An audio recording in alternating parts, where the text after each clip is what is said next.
Hi there, I am the CRM Ninja, and on today's episode of the Oops Factor, I have the one, the only, Anna Demeny. Welcome to the show. Hi, thanks so much for having me.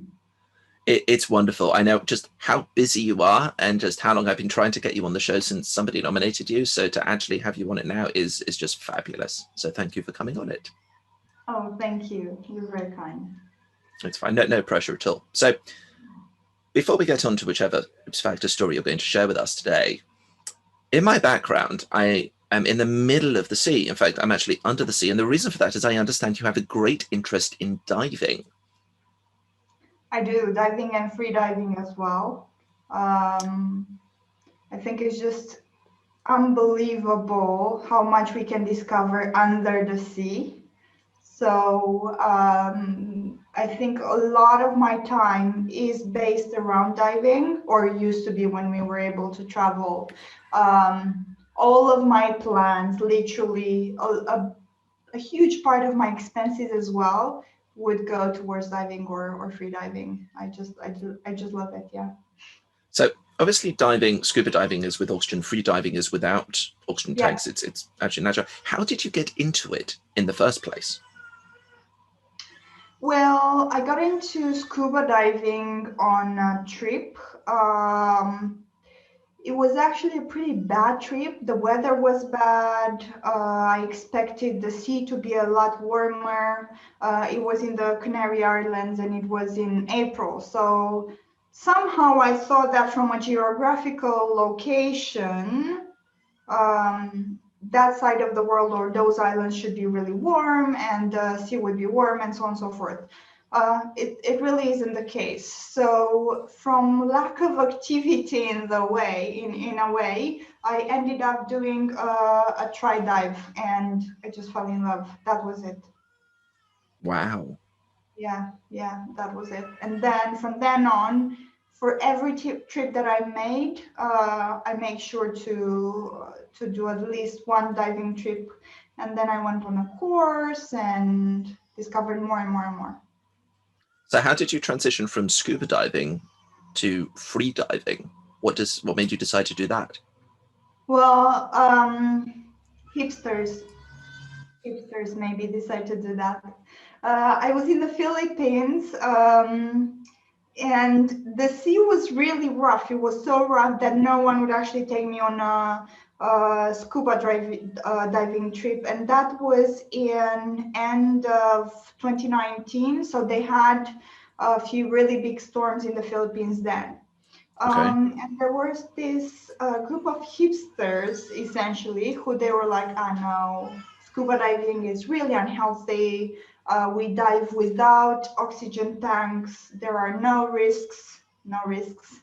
And we can actually go free diving right now because, we will just establish our headquarters next to an island and we'll just do it there.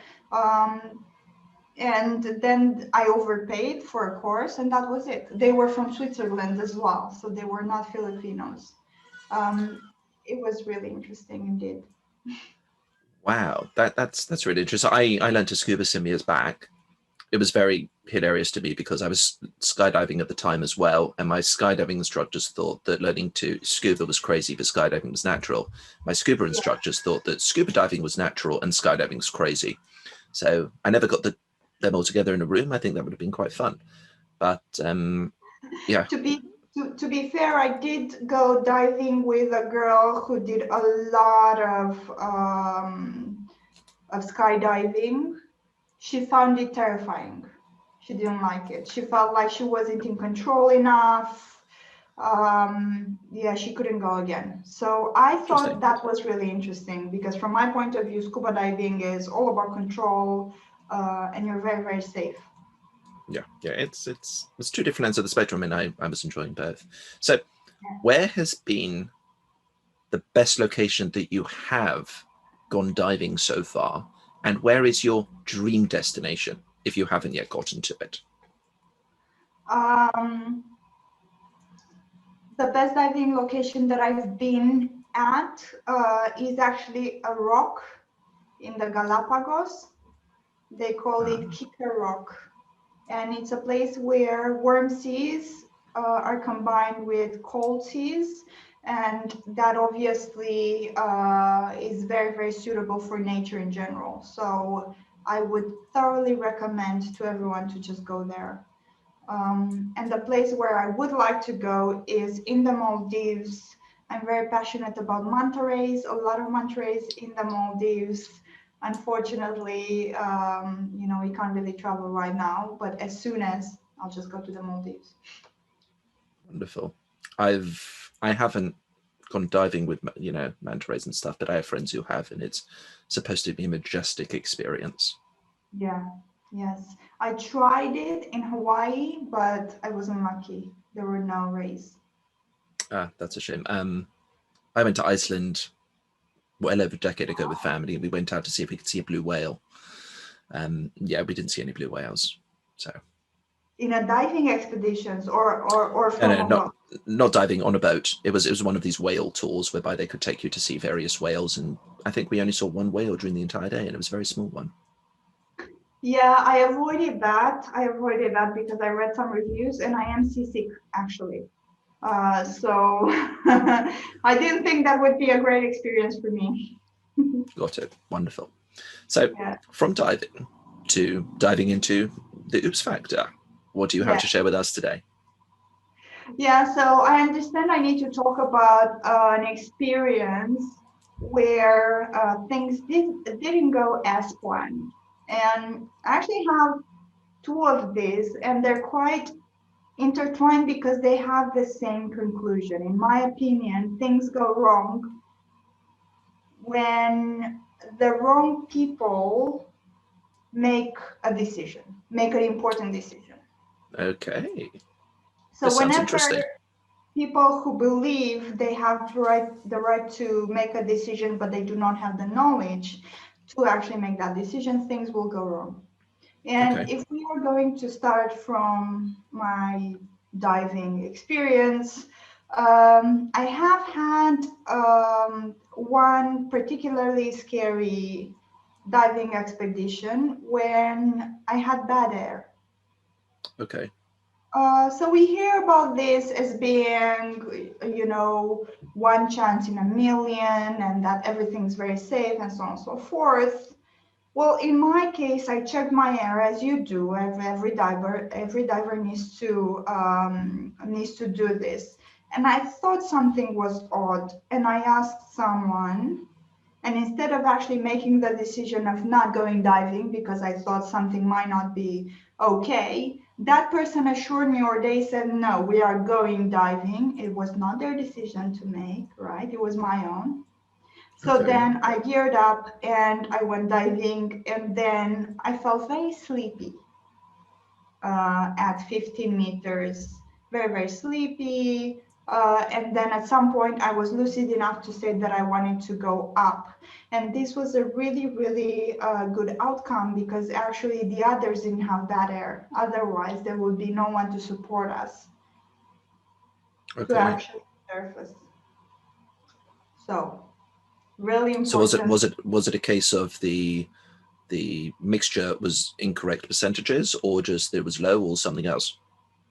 No, I think they really have poor devices, or they were just loading up their tanks on the side of a road, and it would get, exhaustion, exhaust fumes and stuff like that, and Oh, that obviously multiplies as you go very deep, so it can get extremely dangerous.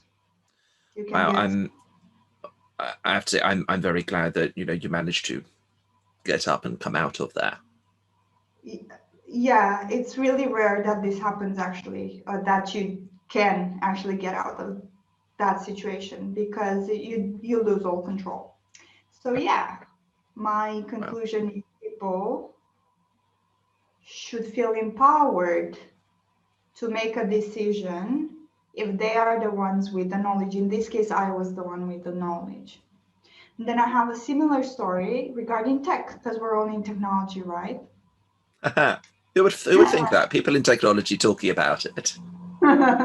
So I was a technology leader, right? I had a team, and we were creating this really good product, and in my opinion, at least. And I was feeling a lot of pressure to deliver something at some point in time. And we went through all of our tests, and I had this amazing team. All of them were like 50% much smarter than I was. And especially the testing team, they were really very good. And I asked them whether we are ready to do a release, and they hesitated, but they never told me, no, we're not. So we went Oh. ahead with the release. So what did they do? They went, potentially Something sort like of thing, that. or? Yeah, we can be, nothing really ever happened before. Oh, not that one. It's worked every time before, so it's going to work this time regardless. No, We not that tested one. everything, and I would be like, have we done a regression test? Yes, we have, mostly. Mostly. So what's your confidence? Is it like more than 80%? They didn't quite tell me what their confidence was. And we were working in a highly compliant and secure environment, very conservative environment, let's just say. Okay. Right? Something like, for instance, and I'm not trying to guess a specific, something like a national government sort of thing where, they're very careful around these sorts of things and very conservative. I'm rather talking about the way the team was composed. We were all, Okay. obviously I'm not British yet. I will Really? file for citizenship. But a lot of my team was diverse, and the whole leadership team was not. And they had their own targets and so on. So we were getting a lot of pressure from above. Okay, got it, right. You're right. So then someone who didn't have the right information, obviously, or who didn't have the right knowledge, took the decision to actually perform the release. And that someone was me. And when that case actually happened, the only one, the edge case that we didn't have time to test, etc., when that happened, it caused real damage. And when it caused real damage, someone else, a professional, suggested fix. Another professional, DevOps, they were both DevOps, right? Infrastructure DevOps. Yep. Someone else claimed it would not work. In fact, it will make things more difficult. And once again, I was the one who took the decision, who made the decision. Instead of letting them fight it out and letting them make a decision, I felt like, no, something must change. Like, I can do this. And obviously that made things worse as well. Oh, I'm sorry. Well, I guess what I'm trying to say is that it's really important. I have learned now that people who have the knowledge should be listened to and empowered. And just because you feel like you're brave, we all talk about, we work in a culture where we must be brave. Being brave doesn't mean acting without the proper knowledge. Being brave means maybe listening a bit more. Yeah.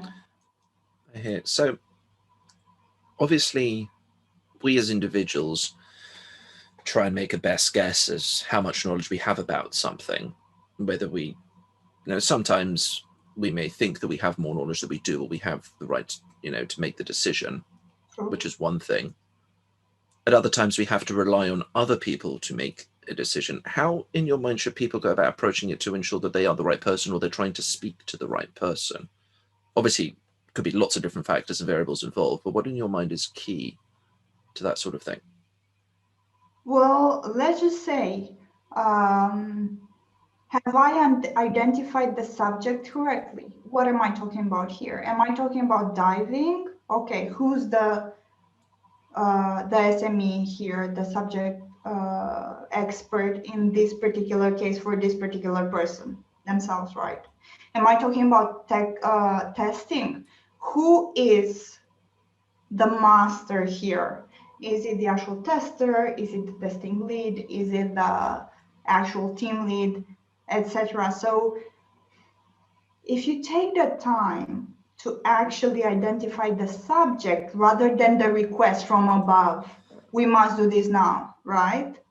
Then you will quickly identify who is the person who has the knowledge and can therefore make a decision, an informed decision. Everyone can make decisions. Absolutely. Absolutely. Yeah, it's about that being the right decision, as you say, by the right person who's empowered and ordered to be able to do so. It's all about listening, right? It's just something that we need to learn. And I feel like most of us have learned that during these 2 years, 16 months, Definitely. however long it is since we've been indoors. Feels like a decade to me at times. Believe Definitely. me, I'm the same, definitely. Brilliant. Well, Anna, thank you really so much for coming on the show and showing us some really, really valuable lessons to learn out from it. Thank you. It was a pleasure. That's great.